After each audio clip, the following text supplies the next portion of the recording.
Hi guys, Michelle here from Andlery Gardens. It's been a bit of a hectic week this week. We've had to sort out car licenses. The big van was stolen earlier on in the year, so we had to sort out clearance and stuff like that. So there was a bit of a rigmarole back and forth going to the post office, but in any case it is sorted out. So my aim was to try and post 2 videos a week, but yes, it doesn't always pan out as one wants to, but one works within one's limitations. Whatever happens, I'm not going to stress myself out that much. So I thought today I wanted to just walk around the garden. You're going to see the good, the bad, the ugly, and I thought we could just look for pretty things. So this pretty thing is my mom's little arrangement that her very good friend Christine gave her, and this is looking very beautiful. My mom brings us out for a bit of sun every day. This little arrangement lives in her room and it comes out every day to this stump, and yes, it enjoys the sunshine, which helps to make these colors all bright and bold.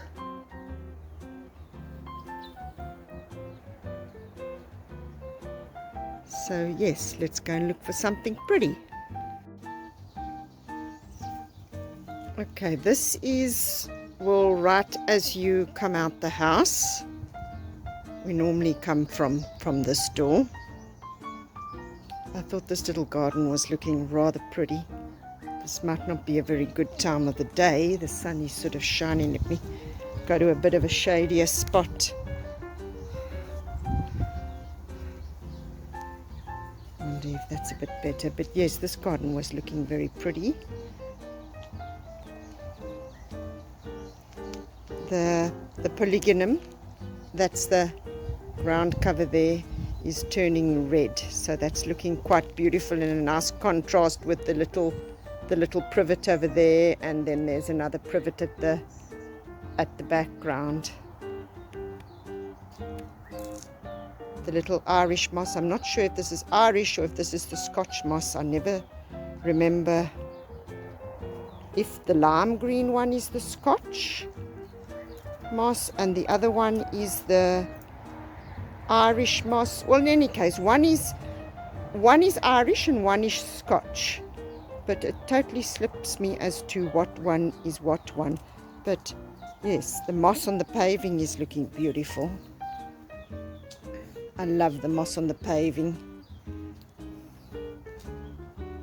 A little miniature Nandina is also turning color. That's looking quite beautiful.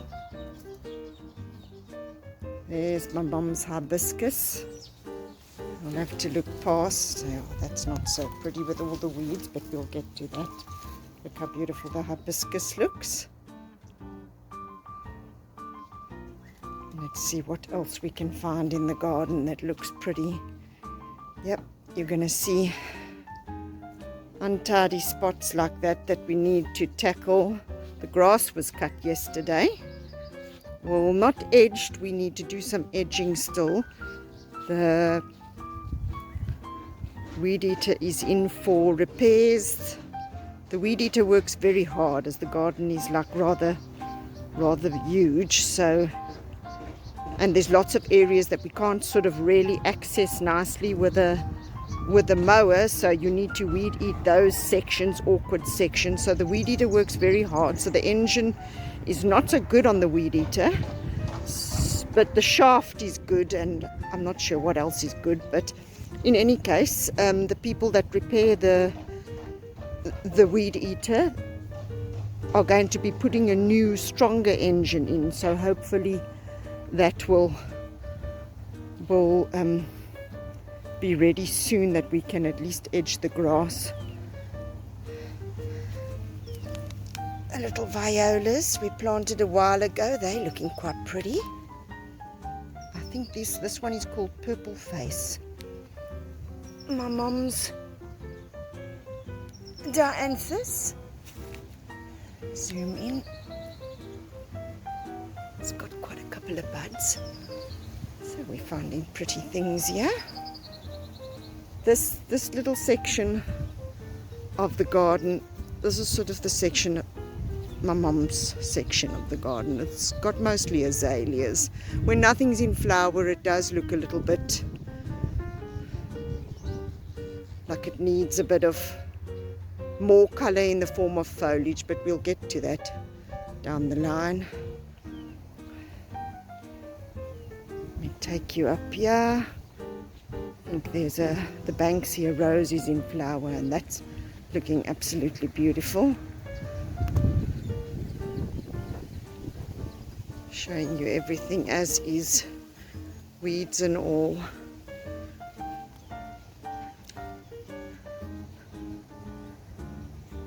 Yeah, if you come from this side, that's where the entrance is to the purple garden. Actually, let me go walk up that way, then I can show you the plants. I got a couple of plants for the blue and purple garden, but we will look at that in more depth in another video.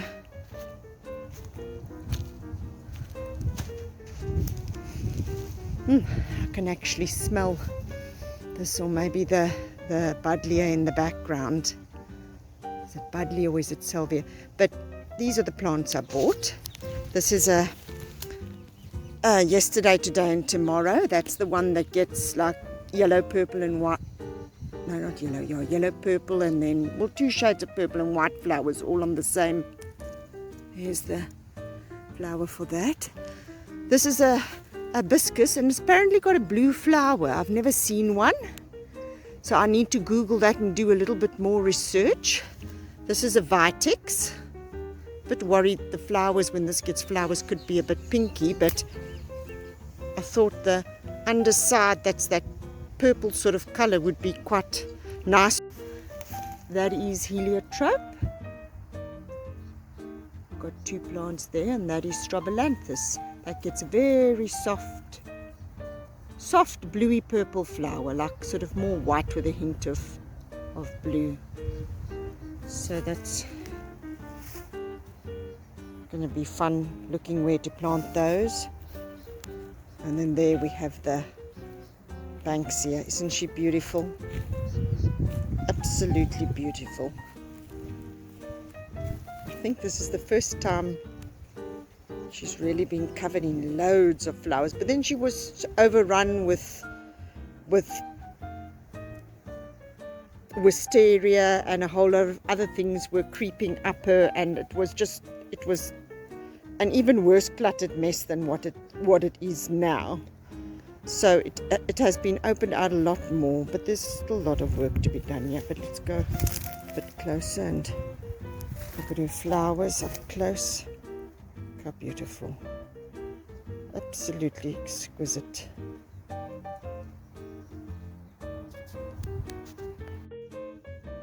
This is the wisteria. The flowers are absolutely exquisite. Just look how beautiful they are. This is nothing we planted, yeah. This just spread from obviously an original plant that my dad maybe planted way back when. So these plants that we see here, this is what I want to move to the purple garden. Maybe more in autumn, once this loses its leaves and sort of goes to sleep for the winter. Then we'll look at relocating this over onto the arbor on the other side. There's a great big bumblebee buzzing around every now and then. Okay, let's see what else we can find that is pretty. We'll take you off this way. Oh, you know what? No, we won't go off that way. I know where something else is pretty.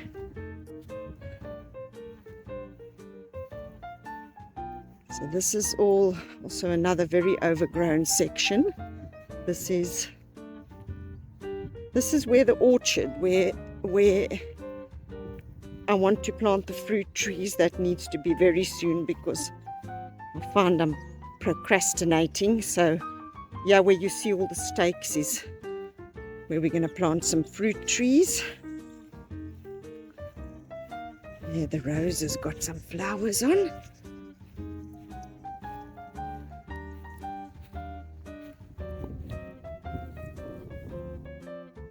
Look how pretty that is.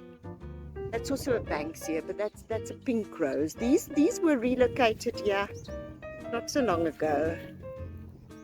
About a year, maybe 2 years back. They were in a cramped position where they were before, so they got a lot more room here, but I might contemplate moving these to the labyrinth and having the entrance of the labyrinth just in pink roses, the direct in and out way. Another pretty thing I wanted to show you was that bush in the background. I think they also call this, or like one of the butterfly bushes. It's from that same family. This is an indigenous one. But boy, the other day the butterflies were going crazy. There were about a dozen of them buzzing around this bush, and it was quite impressive to see them all hard busy. So beautiful, and it smells so lovely. There's one of the butterflies. Is he gonna stand still for us so you can see him? Okay, no, he's gone away. Okay, so what else have we got that's pretty? This is the dam. Not looking so pretty, a bit untidy. So let's go down. I think there's some pretty things in the labyrinth, so we'll take you there. The Raphiolepis there in the distance, those are also looking nice with all their flowers. That area there is off to the compost zone that we did look at in a video or two ago. This is one of the ways we can get to the labyrinth.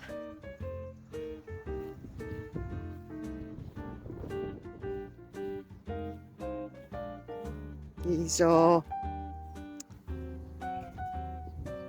Tecumerias, yellow ones. They flower quite a long time. You can see they've actually got lots of buds on, so they're going to be coming into full flower pretty soon. Then it's like a massive yellow, very pretty. You get them in quite a number of colors.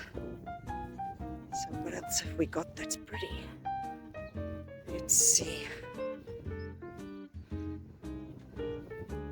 Birds in front here, sparrows and the hardy-dar. The hardy-dars are quite tame the way. They don't worry too much about us when we're walking. Okay, this is the labyrinth. I see some lavender in flower.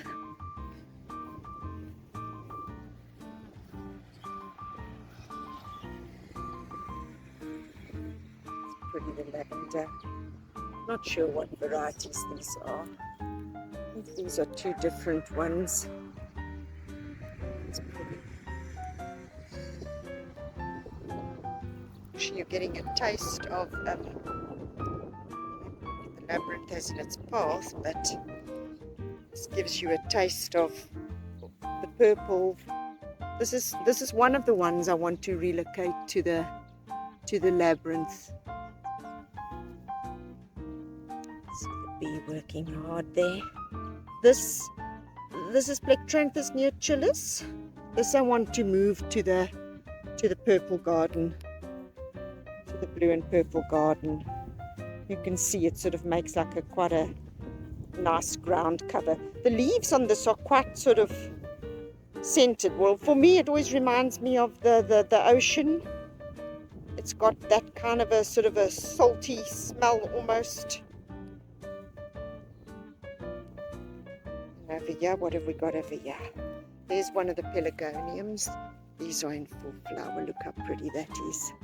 Most of these pelargoniums, I'm not sure what they are, what their names are, other than these are more of like the scented geraniums. Their flowers are so beautiful. They look like little fairies. So pretty. This one's quite a nice one. This leaf smells almost like a spicy smell. Quite spicy, and it's quite beautiful with the sort of the dark thread running through the green leaf. This is a much more denser one, and this one is another one.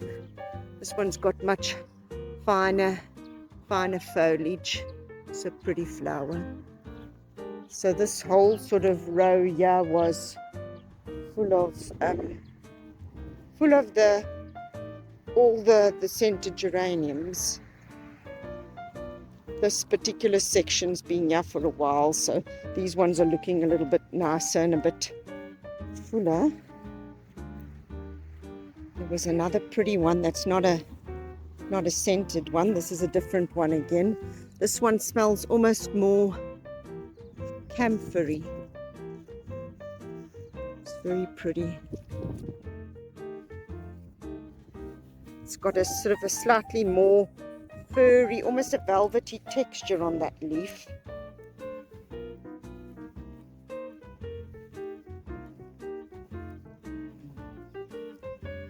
This is the one I wanted to show you. This is not a scented one, but boy, this is beautiful. Look at those. Absolutely exquisite. Even the leaves, the way they turn red. This has got a very stiff, very hard leaf, like a tough leaf almost, but yet it's got a bit of a velvet feel to the leaf at the same time. But this is quite cool with its red stems and its little fairy flowers. Okay, so what else have we got that looks pretty? There you go. The bottle brush in the background there. It's actually busy fading off now. The pink was even almost more intense.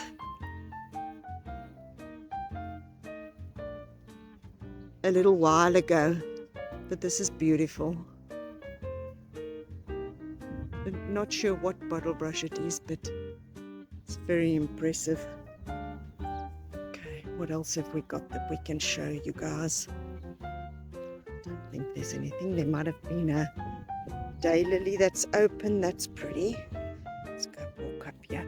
This is the direct in and out pathway. If you didn't want to walk the labyrinth and you just wanted to come to the center, then you would come up this pathway. So this is where I wanted to put the roses. I wanted to put the roses over here. We're playing with the idea, and then this whole like there and here, we'll have this all roses. That's an idea sort of that I'm playing. These are all the agapanthus. They're going to be going to the blue and purple garden.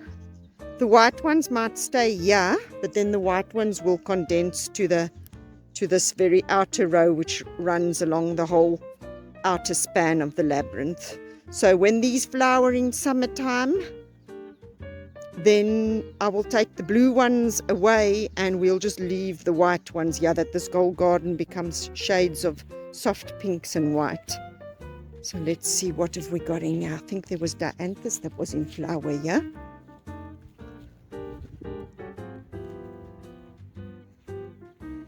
There you go. Look how pretty that is. Look how pretty that is with its little flowers. This was by the confetti bushes in the front along the driveway, so this was also relocated a little while ago. That one there didn't make it. I think this one might be a white one because there was a mixture of white and pink. Bought these on special at one of the nurseries. It was marked down, so we got these there, not knowing what the colors were. They just had names on it. But they're quite tough. They're actually very nice. This is one of the little ageranthemums. This is also what I relocated. This was also in the front by the confetti bushes. You see the little flowers are quite pretty. Cut them back just to give them a little bit more of a fighting chance. Okay, so what else have we got that's pretty? No, it's not much in the other. Daylilies are not open. Okay, so let's go see what else we can see. That might be pretty.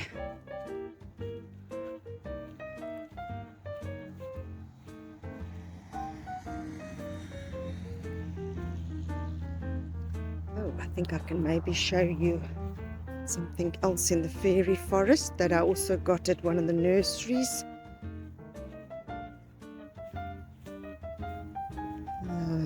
Very, very overrun with the bees. Oh, with the bees, listen to me. That's because I'm walking past and I'm hearing lots of bees buzzing on the bottle brush.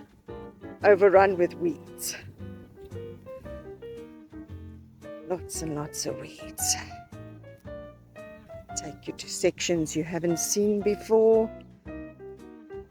See everything. This is my truth of a garden, but this is the time of year when everything is coming to life, including the weeds. Including the weeds. That's a euphorbia.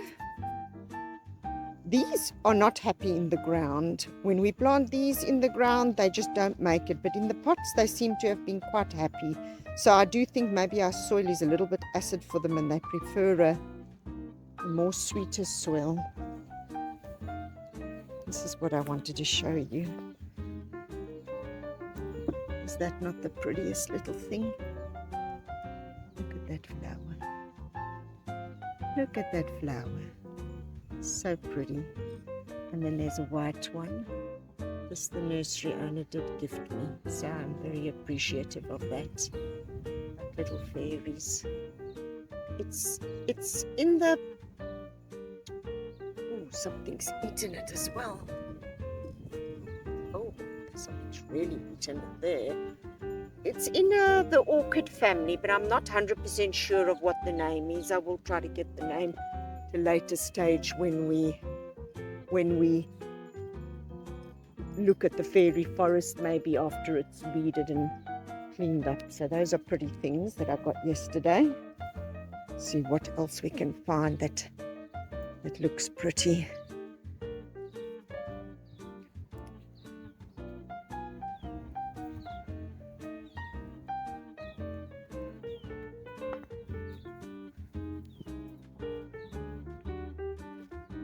I think this is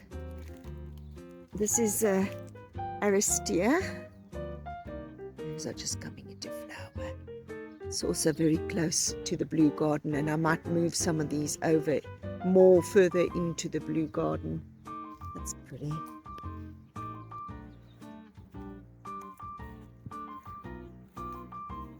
See what else we can see that's pretty. What else can we see that's pretty?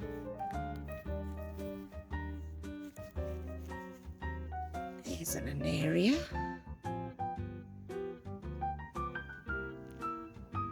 Most rewarding seed I've ever planted. When I first planted the Linaria seed, it was my very first handed planting, maybe last year or the year before. That was sort of when bucks got a bit tight and we didn't get so many plants, and so I thought, okay, well, let's try the handed seeds. And boy, oh boy, Linaria doesn't disappoint. It was very, very impressive. But okay, this is overrun with weeds here, so you can't see so nice here. But yes, this is what I wanted to show you. That's also beautiful. This little geranium. Not beautiful. This is a little indigenous geranium. Look at those flowers, how pretty they are.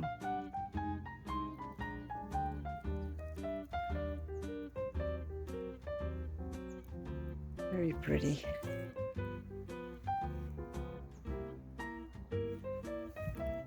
There's a Euryopsis. It's also coming into flower. It's very beautiful. That's also an indigenous one. This is flowers. It's like hardly ever without flowers. Just a certain time of the year it is like covered in a mass of flowers, like now, this time of the year. So what else have we got? This is a rattlepod. These seed themselves quite easily, another indigenous plant.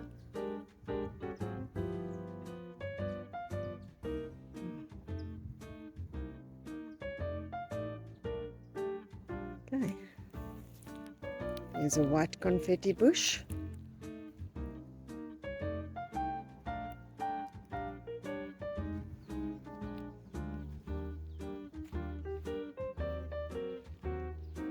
Not sure what else there is that might be pretty.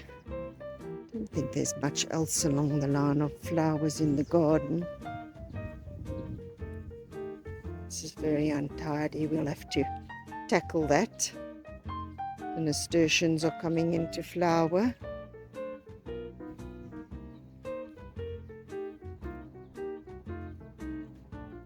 My lemon tree was covered in aphids, and I'm a bit concerned that the nasturtiums are the cause of it. As if you do companion planting, I'm pretty sure that they are they like attract the aphids, but like supposed to go to the nasturtium and stay away from your plant, but maybe it didn't work so very well. Okay. And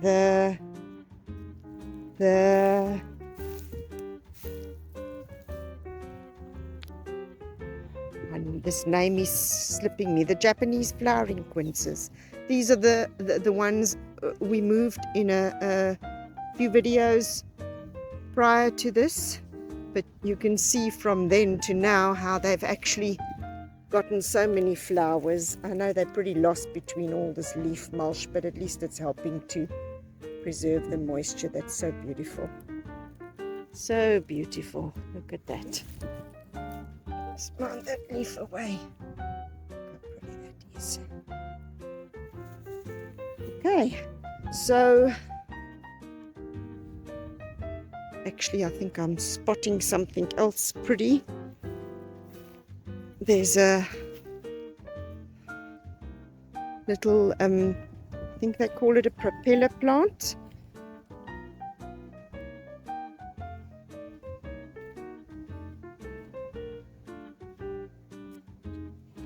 Look at that, how pretty that is. Is that not pretty? That is so beautiful. Just coming into flower. Lots more buds on that one. Must still open up. This was a pink one. Apparently you don't get pink so often. That was one of the gentlemen at the market. This is where I got it from. He sells lots of succulents, and I got this one from him when I was doing this patio all in shades of pink, hence the rose quartz and the stones with the pink veins running through it, and these ones with the pink tips. This at this stage, when it suffers a bit, even the stems on here are quite sort of pinkish. So this was my whole sort of pink patio. So yes, you don't apparently get this pink one all that often. So I'm quite pleased that I grabbed that. And what else have we got here? There's clivia. This is clivia time now. It's beautiful. On Sunday we're going to go take a walk in the clivia forest. So I have got permission to video that. So hopefully soon I'll be able to post a video of the walk in the